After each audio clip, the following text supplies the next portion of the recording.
तो अब ऐसे में कहीं ना कहीं गुरु और मंगल का जो संबंध बना इसे कहते हैं प्रजात योग।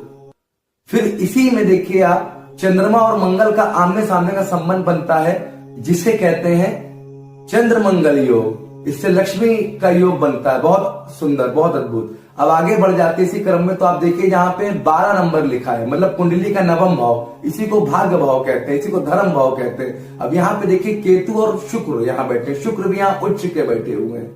तो शुक्र का भी उच्च का हो जाना अपने आप में सब सुखों को दिखाता है।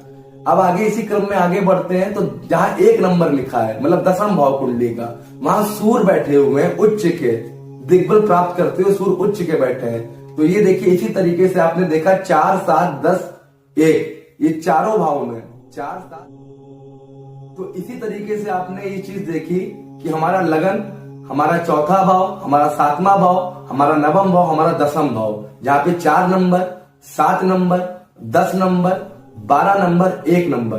तो देखा जाए तो 5 ग्रह हमारे उच्च के बैठे थे श्री राम भगवान जी के कुंडली में। उसके बाद भी राजयोगों में कमी क्यों? तो अब आगे चलते हैं। तो देखिए यहाँ पे जहां पे शनि बैठे हुए हैं, 7 नंबर पे जहां शनि बैठे हैं, तो शनि ने पूर्ण दृष्टि से सबसे पहले देख लिया है आपको सूर्य को। सूर्य जब भी दशम में उच्च के होते हैं तो शास्त्र कहता है ऐसा आदमी विख्यात होगा, महाप्रतापी होगा, यशस्वी होगा और विश्व विख्यात होगा। क्योंकि सूर्य से विख्याति मिलती है तो विश्व विख्यात होगा। तो श्री राम भगवान की जन्म कुंडली में 5 ग्रह उच्च के थे। तो पहला गुरु से जो बना आपका, गुरु की उच्च के हुए, तो इसे कहीं ना कहीं शास्त्र कहता है गज केसरी योग भी लगा हुआ। तो जातक अपने जीवन में यशस्वी होगा, जिस घर में जन्म लेगा राजाओं के यहाँ वो पैदा होगा। तो देखिए दशरथ नंदन जी कहलाते हैं हमारे श्री राम भगवान जी।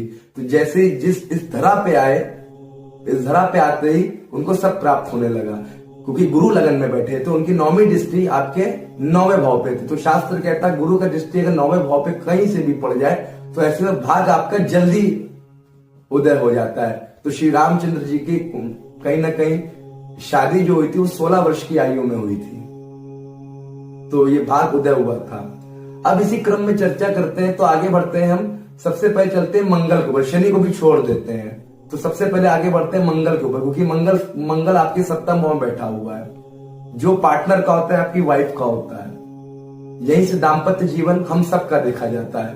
तो 7वें भाव में मंगल का बैठना, उच्च का बैठना अपने आप में अद्भुत है। लेकिन देखिए तो मंगल के एक घर पीछे कोई भी नहीं और एक घर आगे कोई ग्रह नहीं बैठा है। तो ये कहीं ना कहीं पाप मत